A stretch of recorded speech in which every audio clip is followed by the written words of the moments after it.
We are live. Welcome to the House Judiciary Committee this Tuesday afternoon, April 28th. And we're going to start with S208, and we're going to hear from the Attorney General's office. Julio, if you could join us. And I've asked Julio to testify in light of the Ninth Circuit opinion that we had testimony on and discussed last week, and wanted to get a little more input on what we should do based on that opinion and the reasoning that is in that opinion. So, over. Good afternoon. Again, for the record, Julio Thompson, Attorney General's Office, Co-Director of Civil Rights Unit. Thank you for inviting me today. I was out all last week and yesterday, so I'm still playing catch up with some of the testimony or discussion that the committee's had about S208, which is the limitations on masking and requirements for identification for law enforcement officers and whatnot. I have read the Ninth Circuit decision, which was focused primarily on whether there would be preliminary injunction pending appeal of the California law regarding identification requirements in its the law that's called the No Vigilantes Act, which has to do with law enforcement identification. That appeal didn't directly address the no masking law, which is I think called the No Secret Police Act in California, because that had been enjoined by the district court and had not been appealed by either party.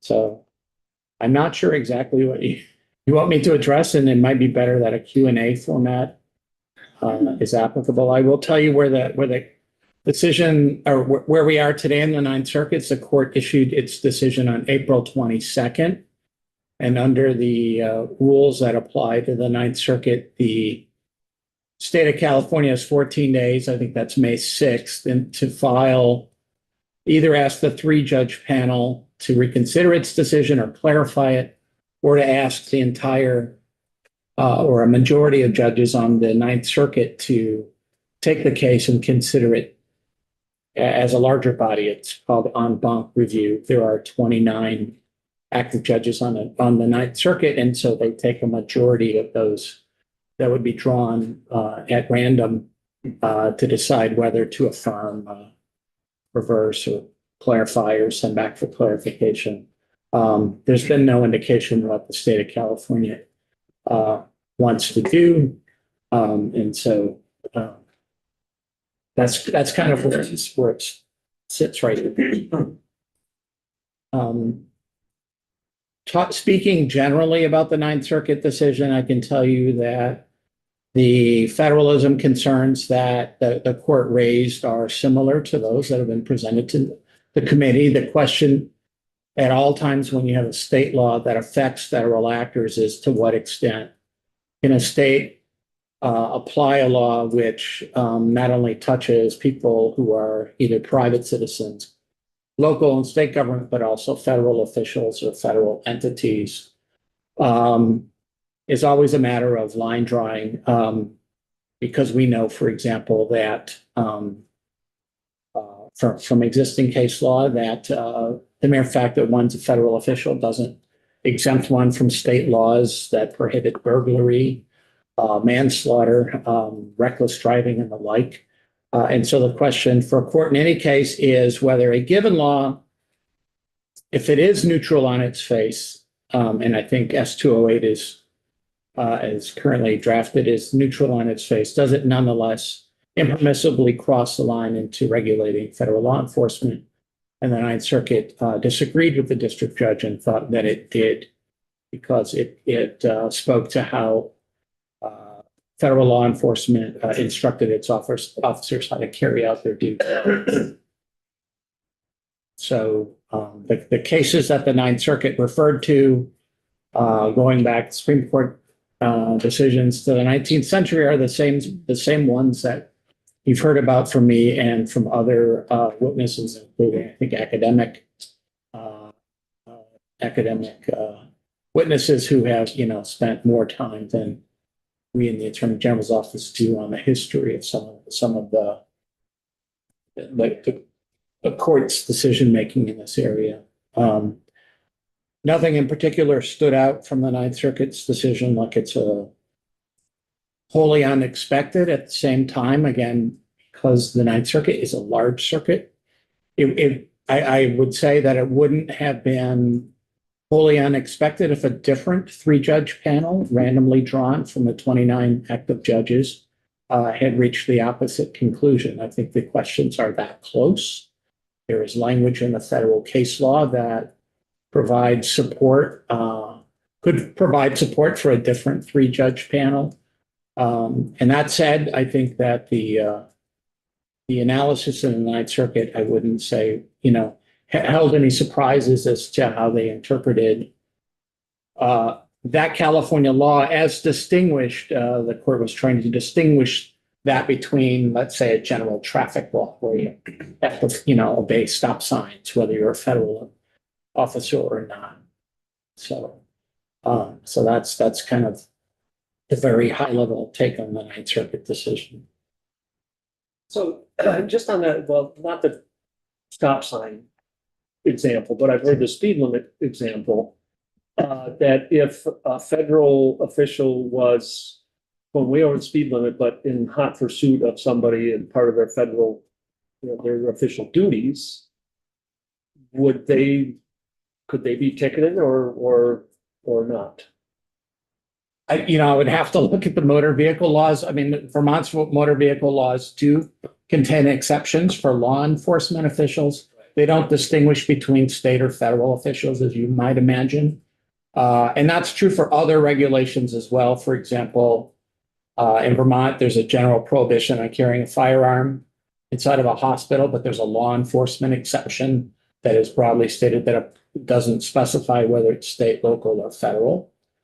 And so it depends. I think I think if the facts were such that, let's say, the federal official was off duty or admitted during the traffic stop that he wasn't responding to it or they weren't responding to an emergency, but in fact, they just got a new vehicle and they wanted to see how fast it would go, shooting across the Bolton Flats on a February evening. That I think that would be, I think they could have very strong argument there that its health and welfare laws are, implicate Vermont's sovereign interest. It really isn't about governing how law enforcement carries out its business. It's just governing people who, from whatever career they have, if they're on, what we sometimes call in the law a frolic and detour, that one's status as a federal official would apply. So it's a tricky question. I will say that if you take a look at the Ninth Circuit decision, and I recommend it, it's fairly straightforward. It's not, very, sometimes decisions are very difficult to read. This one I don't think is very difficult to read. I think the question is a lot closer than the Ninth Circuit panel made it out to be.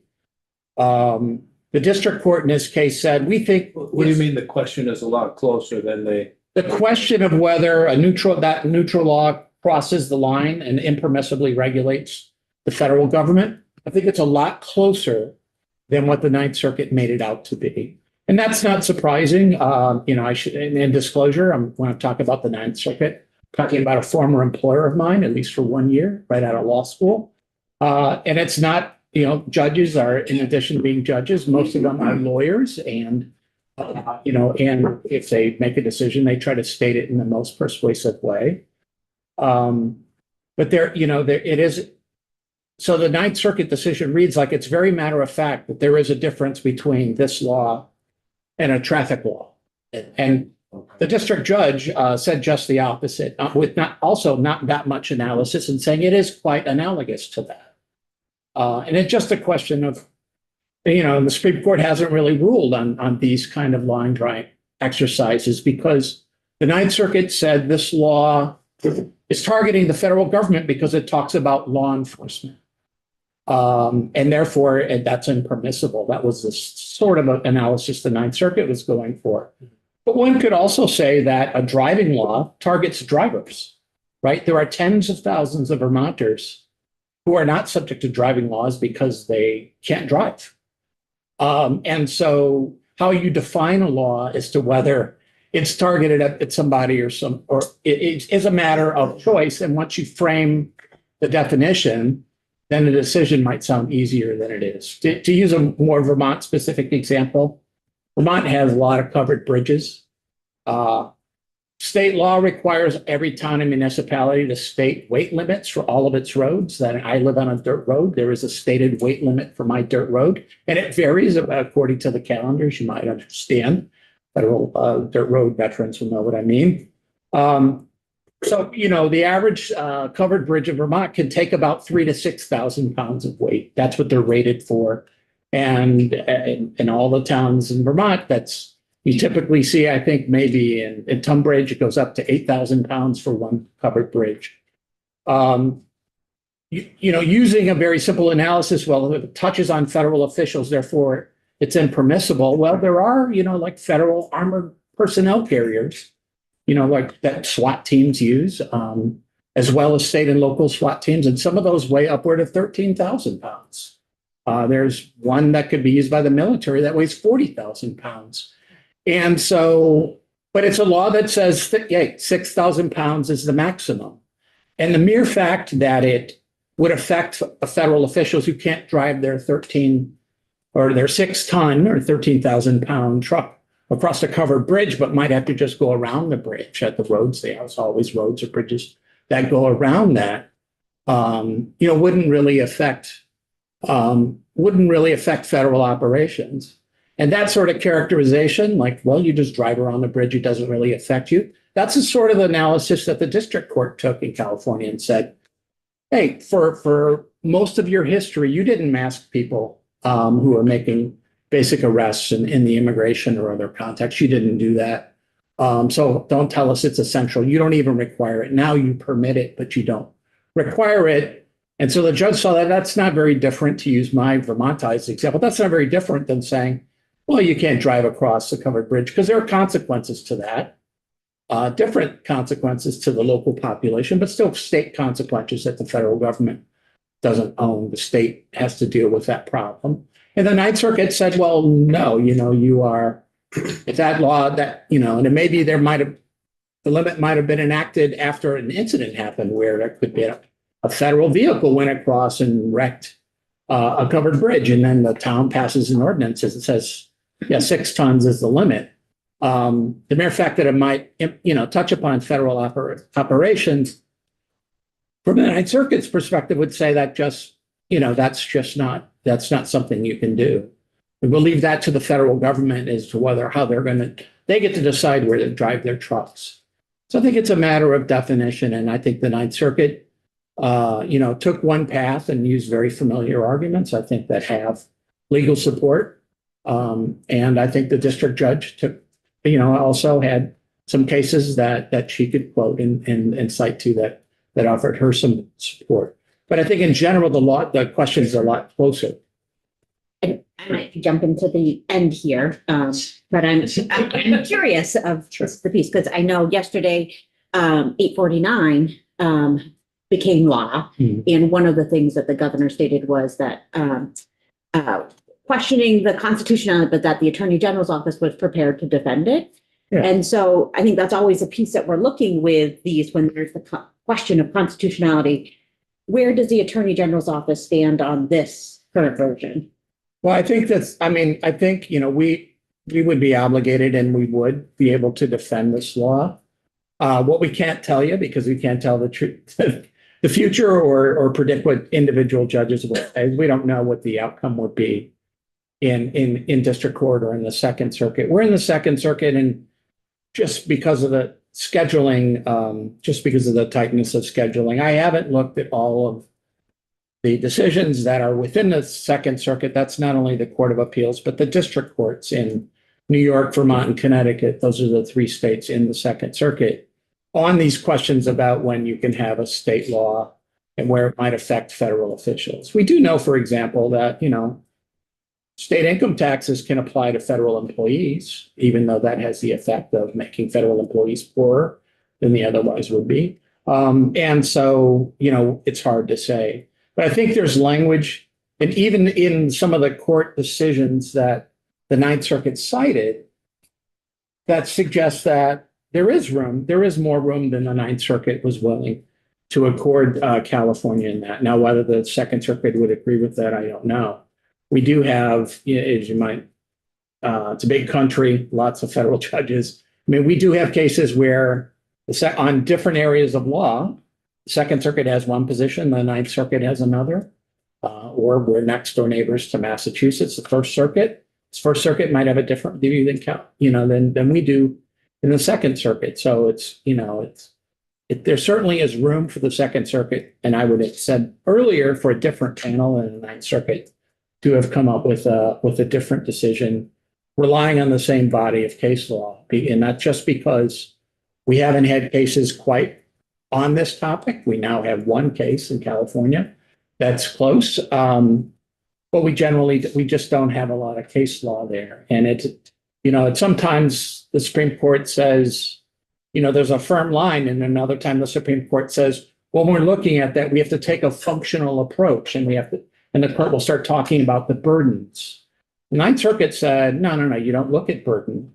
The district court says you do look at burden, and we don't have definitive word on this kind of law from the U.S. Supreme Court. So I think with H49, I don't think we were predicting success, but we're saying, do we have legitimate, reasonable arguments to make? And I think we do. And I think the same would be true for 208. But I would just point out that for those witnesses, and I would include myself, that said there are some arguments to overcome. The Ninth Circuit laid many of those arguments out. So when I read the Ninth Circuit decision, I must say I personally, from my own point of view of analyzing it, there weren't arguments that I was surprised by. I just thought, okay, I see they're taking a particular viewpoint, and so that's the way they went with it. So just looking at the opinion, and maybe these are questions we have to ask, probably need to ask ourselves in determining where to go with this, is just looking at page 12 of the opinion, where they talk about the California law purports to override the federal government's power to determine whether, how, and when to publicly identify its officers. And in doing so, it aims to regulate the manner and conditions under which federal agents can enforce federal law. And I guess if we agree that it is regulating the manner and conditions under which federal agents can enforce federal law, then it kind of, in my mind, it kind of comes out that potentially a higher potential that it's unconstitutional. I think it's, I think we have to kind of evaluate that kind of factual. Do we think that this is, regulate the manner and conditions under which federal agents can enforce federal law? And I know he has arguments that it isn't, but I think that's one of the fundamental questions. I think there's no question that, on its face, I think that S208 applies to both state, local, or to all three, state, local, and federal authorities, and does speak to what they may do and what they may not do. The question, like I said, the close question is like, how is that different in deciding how fast a federal officer can go down a school, like a flashing light during school hours, when they can decide they're going to exceed that speed limit. From the United States perspective, we get to decide when our officers think it's okay to run through school zones. And California, most states, I think Vermont would say, no, I don't think that's right. You have to have more than that. You have to show that you needed to do it. But the Ninth Circuit just took the view that it is regulating, it is basically imposing, limitations on when people can mask and not mask, and they're quite detailed. The fact that California had what it referred to as a safe harbor, these laws won't apply if you have a policy that's more in line with the state statute.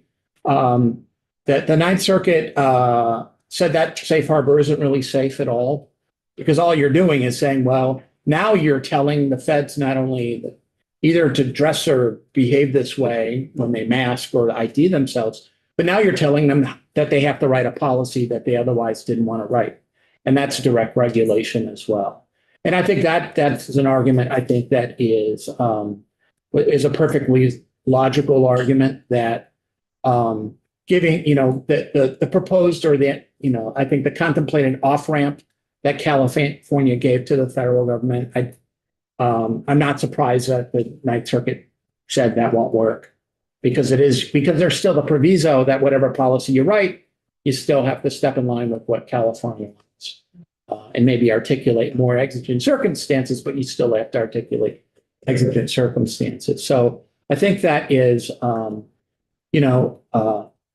it is definitely, a decision. When you have a decision about a law that's closely analogous, it's unanimous. The road ahead for lawyers who have to defend the law is inevitably steeper.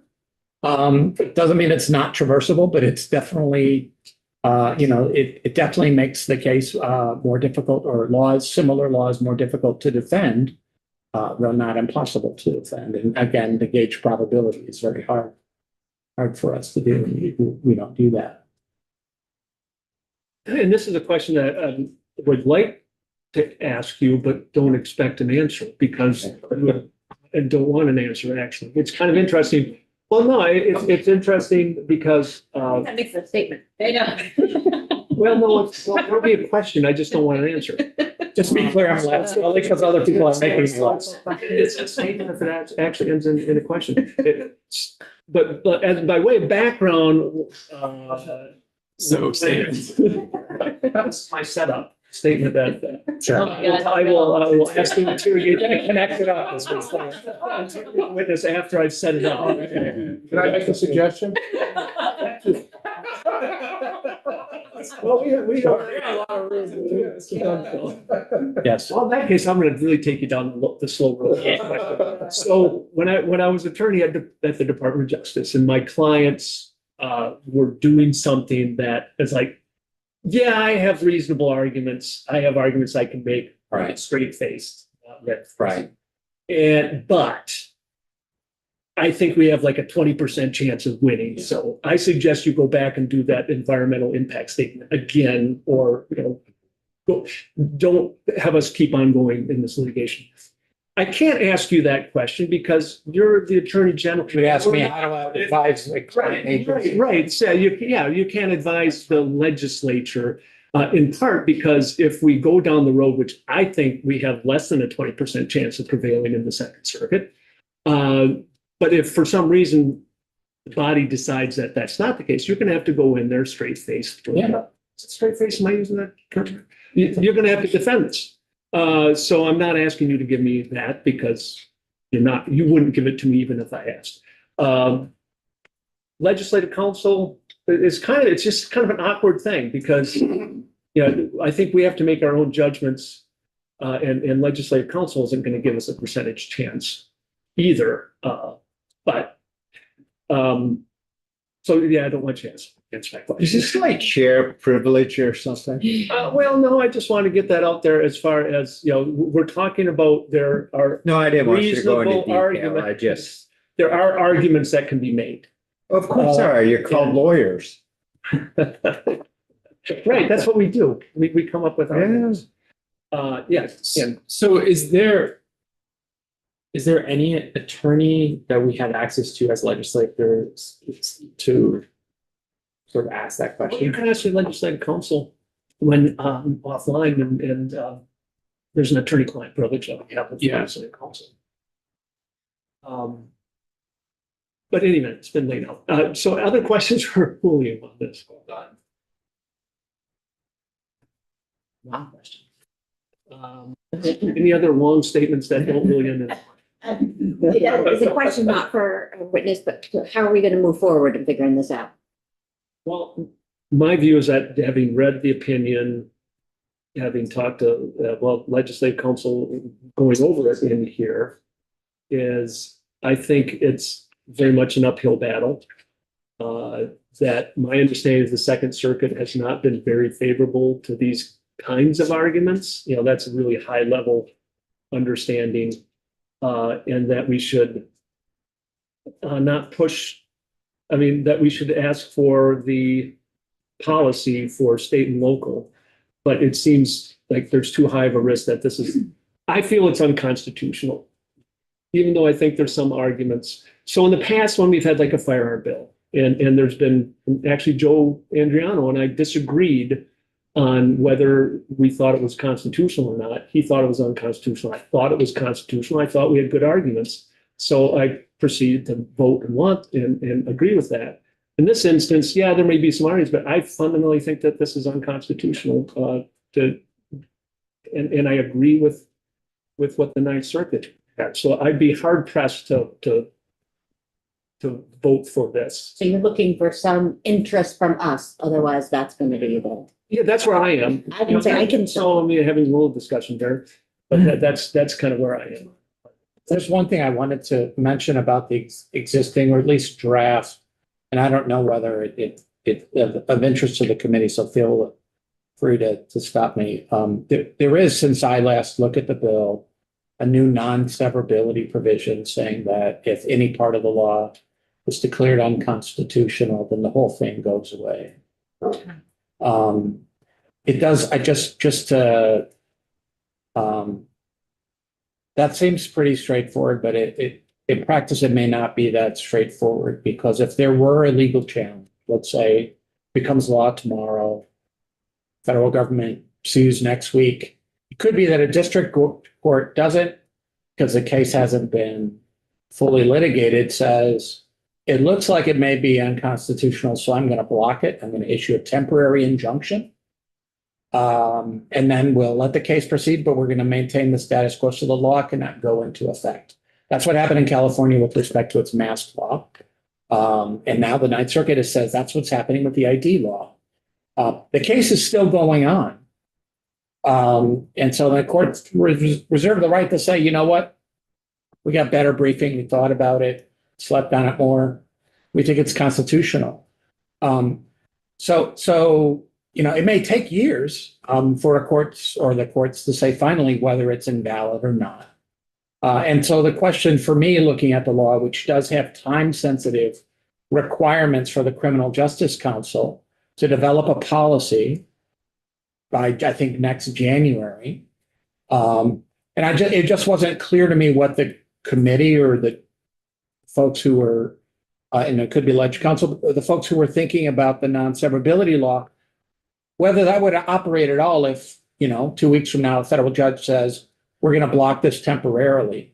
Does the clock still tick for the Criminal Justice Council to go to the work of creating a statewide policy? Because there isn't a final word from the district court. Or did you want that to stop as well until the dust settles and we know what the courts say in order to save resources or otherwise? I could see views either way, like we think it's worthwhile to do that work, even if ultimately it never goes into effect, or we could say its resources are scarce and therefore we wouldn't want the CJC to spend time on a policy that may never go into effect because of the non-severability provision. Most of the cases that we're dealing with the federal government are at the preliminary injunction stage. The birthright citizenship is a good example. We obtained a preliminary injunction with co-plaintiff states within 30 days of filing the lawsuit, and it's more than a year later, and we're awaiting word. Probably won't get word till late June from the Supreme Court about that particular executive order. So that we don't have a final determination, we just have these preliminary determinations. And so the non-severability clause doesn't really address that contingency, which I would say is highly foreseeable. That's how most cases go, with that initial court order to preserve the status quo. And I'm not sure what the obligation would be. And I'm not speaking here for the CJC, but I could anticipate that they would have a similar question. We didn't ask ourselves, what if, when we tried to pass this legislation?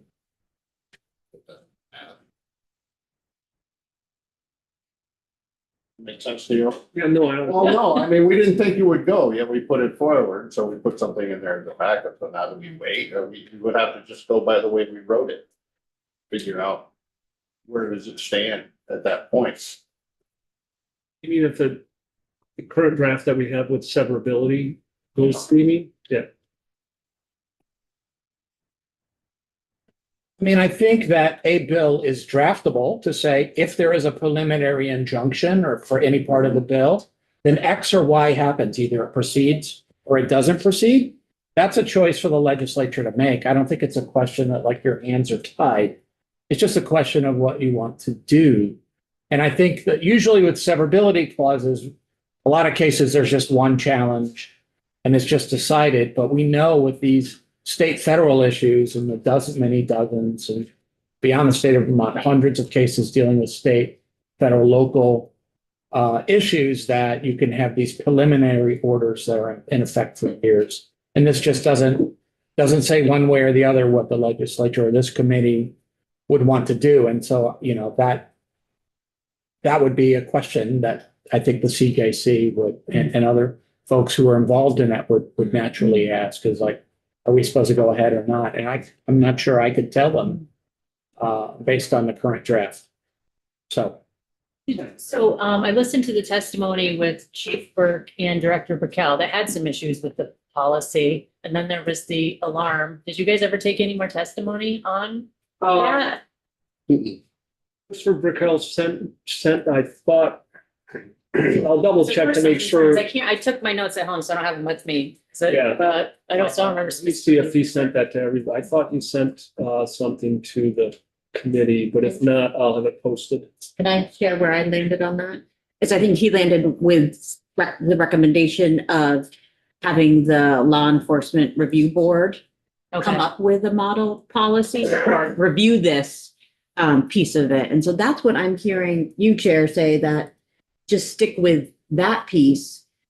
And if we just had that piece and none of this other stuff, we wouldn't need the severability. It just would be, it'd be like strike all of this in just that recommendation. Right. So I'm having, I thought that he had sent this to the committee, but he had sent it just to me and a couple other people. And I'm gonna post what, because I asked him to send written testimony. Okay, yeah. So it'll be posted. Yeah. Maybe. I mean, it is possible that even if the bill didn't address federal officers, that you could still have a situation where a state or local officer or department sought to enjoin it. I can't say whether they would or not. That's for any law, right? That we. Right. So what I'm saying is that just, so if there's going to be like a civil penalty applicable to anybody, an individually charged officer or an agency on behalf of its officers, arguably state or local, could challenge it on whatever grounds they think they have, they have merit. I don't know. Ultimately, it's hard to say what that might be. But so the question about what the CJC does, if a superior court issues a temporary injunction, let's say on behalf, let's say Windsor, I heard Windsor earlier, the Windsor Sheriff's Department files a lawsuit hypothetically. The question is still called, what does the CJC do? If what you're saying is it's only a policy and not a civil sanction, then I think that issue that I'm raising doesn't really apply anymore. Which I think that's what we need to decide as a committee, but I mean, that seems like that would be the most straightforward. I was left with, yes, the model policy, but also the possibility that each department just be required to have some sort of policy within a certain amount of time, because every department was so different and had different requirements that there needed to be some sort of flexibility, but have a policy. I think. And unlike a mandated model policy from the academy that you have to adopt, that may not cover your department. I think generally, and I know we have some other policies like that, which is there's a model policy, and if an individual agency doesn't adopt their own policy, then the model policy becomes your policy. So I mean, it's kind of along those lines. If I could interject, in 2023, the legislature added a further enforcement mechanism, which is that if there's a state mandated policy, if you don't adopt it and follow it, then the consequence could be losing access to the police academy and all the services that it goes along. That includes recertification and so forth. So, because everyone can just say, we adopt the model policy, it doesn't mean you apply it, right?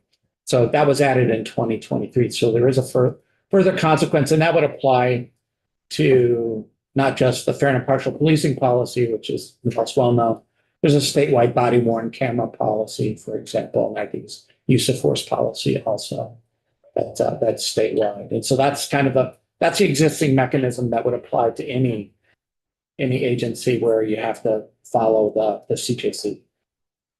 I'm under the belief that, any model policy violation to the academy by an officer is a Class B violation. And from the testimony we got the other day, it would seem more like if we had a policy, it would be handled disciplinary action to the department itself. It seems to make more sense to me, especially with just the diversity of the jobs out there, what people are wearing. To me, it doesn't sound, we know it's not a problem with Vermont law enforcement. We haven't had this complaint before, so just sounding off.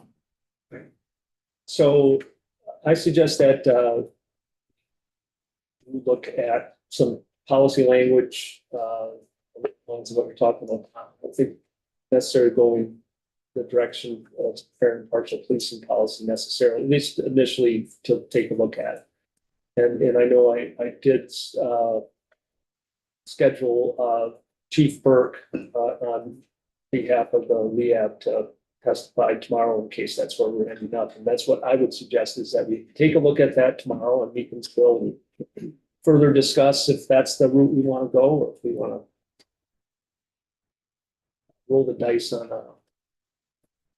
whether this is constitutional or not. So we'll do that tomorrow afternoon. You kind of know where I am already, but I